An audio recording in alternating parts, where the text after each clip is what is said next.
Argentine তরুণ striker Alvarez মুসলিম নন, তবুও মুসলিম রীতিনীতি মেনে চলা ফুটবলারদের মতো তার আচরণ। এই ফুটবলারের গল্পটা শুনলে তাকে ভালোবাসতে বাধ্যই হতে হয়। বর্তমান ফুটবল দুনিয়া যেন একটা রঙ্গমঞ্চ।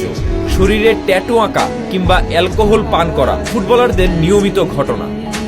নেইমার জুনিয়র থেকে শুরু করে লিওনেল মেসির মতো তারকাদের শরীরে খোদাই করা আছে ট্যাটু, যেখানে কখনো উঠে আসে পরিবারের গল্প, কখনো ধর্ম, তো কখনো এই ট্যাটু শরীরে স্থান পায় ইতিহাস গড়ার স্মারক হিসেবে।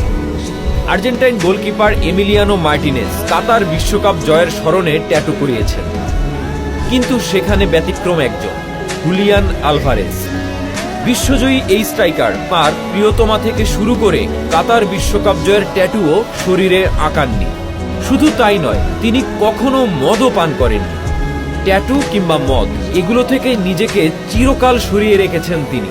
প্রশ্ন জাগতেই পারে, কেন সবার চেয়ে ব্যতিক্রম এই তারকা?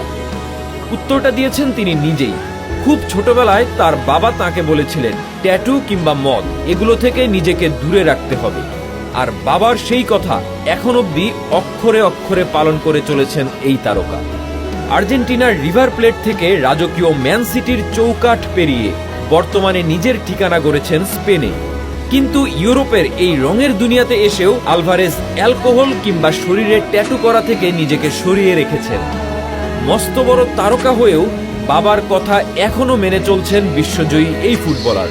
হ্যাঁ, এই আলভারেজকে আপনি ভালোবাসতে বাধ্য।